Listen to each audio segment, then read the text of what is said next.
Día 11 de abril. San Estanislao, obispo y mártir, del año 1079. Es un santo muy estimado y honrado en Polonia, su patria. Nació cerca de Cracovia en el año 1030. Sus padres llevaban 30 años de casados sin lograr tener hijos y consideraron el nacimiento de Estanislao como un verdadero regalo de Dios. Lo educaron lo más piadosamente que pudieron. Estudió en Polonia y en París. Ordenado sacerdote por el obispo de Cracovia, fue nombrado párroco de la catedral. Se distinguió por su gran elocuencia, por sus buenas predicaciones, por los impresionantes ejemplos de vida santa que brillaba a todos con su buen comportamiento y con la forma de costumbres que lograba conseguir con sus predicaciones y con su dirección espiritual. El señor obispo deseaba que Estanislao fuera su sucesor, pero él no aceptaba ser obispo porque se creía indigno de tan alta dignidad. Sin embargo, al morir el obispo, el pueblo lo aclamó como el más digno para ejercer el episcopado y el Papa Alejandro II lo obligó a aceptar el obispado, el cual ejerció por 7 años, desde el año 1072 hasta el año de su muerte, 1079. Era más estricto en exigir a cada sacerdote el cumplimiento exacto de sus deberes sacerdotales. Visitaba cada año a todas las parroquias y dedicaba mucho tiempo a la predicación y a la instrucción del pueblo. Su palacio episcopal vivía lleno de pobres, porque jamás negaba ayuda a los necesitados. Tenía la lista de las familias que estaban pasando por situaciones económicas más penosas para enviarles sus generosas ayudas.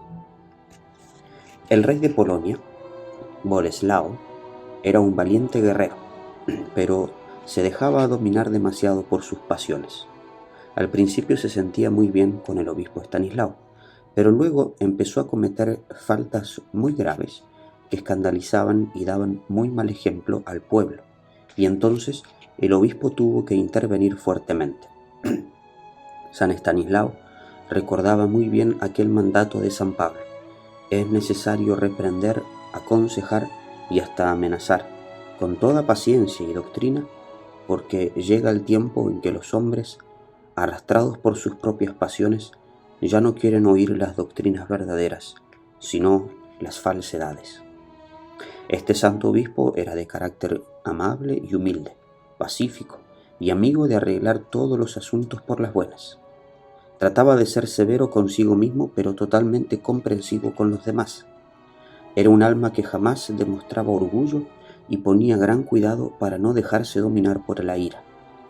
Siempre estaba en disposición para ayudar a los necesitados, pero conocía muy bien la frase del profeta Isaías: «Ay de los jefes espirituales que sean como perros mudos, que no ladran cuando llegan los ladrones a robar en el campo del Señor». Y él no quería ser perro mudo que se queda sin dar la voz de alerta ante los enemigos y los peligros. Varias veces había corregido a Boleslao cuando éste cometía crueldades o injusticias, y el rey había mostrado cierto comportamiento y deseos de corregirse. Pero pronto la medida de sus maldades rebosó cuando Boleslao se robó una mujer casada para llevársela como concubina a su palacio. Las gentes se escandalizaron. Ninguno de los altos empleados se atrevía a corregir al rey, y pidieron al obispo que se atreviera a llamarle la atención al terrible monarca. Estanislao se presentó valerosamente ante el rey y le echó en cara el pecado tan escandaloso que estaba cometiendo, y pésimo ejemplo que estaba dando a todo ese pueblo tan católico. Boleslao se hizo el sordo y no quiso hacer caso. Entonces el obispo, con toda la autoridad de su cargo, lo amenazó con terribles castigos si no se arrepentía de su pecado impuro y no dejaba aquella mala actitud. Boleslao creyó que el obispo no iba a proceder tan fuertemente y se atrevió a asistir a una misa a la catedral. Pero Estanislao mandó suspender la misa porque no aceptaba que un pecador tan rebelde y escandaloso estuviera allí dando mal ejemplo a todos. Entonces estalló fuertemente la ira del sanguinario rey.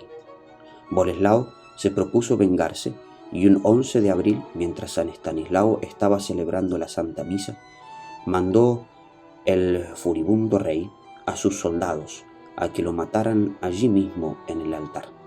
Los soldados volvieron al atrio diciéndole que no se había atrevido a tocar a aquel hombre de Dios porque parecía rodeado de resplandores. Entonces el mismo Boleslao subió al altar con sus propias manos, asesinó al santo obispo. Fue el 11 de abril del año 1079. Fue un crimen que nunca pudo olvidar y que lo atormentó día y noche todo el resto de su vida. El rey hizo que el cadáver del santo quedara en el campo sin sepultura, para que lo devoraran los cuervos. Pero entonces aparecieron 2 águilas que no dejaron que ningún gallinazo se acercara al cuerpo del difunto obispo, hasta que llegaron unos devotos fervorosos y le dieron santa sepultura en la capilla de San Miguel. Desde entonces las cosas comenzaron a suceder cada día de mal en peor para el rey Boleslao, que tuvo que llorar muy amargamente el crimen tan espantoso que cometió. El pueblo empezó a venerar como a un gran santo a Estanislao, y el Papa Inocencio lo canonizó, es decir, lo declaró santo, y eso fue en el año 1253. San Estanislao, pídele a Dios que haya muchos obispos y sacerdotes que, como tú, a imitación de San Juan Bautista, que se atrevió a enfrentar al rey Herodes y decir: no te es permitido vivir con una mujer que no es tu esposa, y no dejó de decírselo, aunque esto lo llevó a ser asesinado por orden de tan malvado rey, que así también en este tiempo siempre haya muchos valerosos sacerdotes y obispos que se atrevan a oponerse a los que dan escándalo y mal ejemplo, aunque esto los lleve a ser perseguidos y sufrir martirios. Y a los que se atreven a atacar a los enviados de Dios, que no olviden las palabras del libro santo: no toquéis a mis ungidos, no hagáis daño a los que yo envío para comunicar mis mensajes, porque el que ataca a uno de mis enviados es como si me hiriera a mí en la pupila de mis ojos, dice el Señor.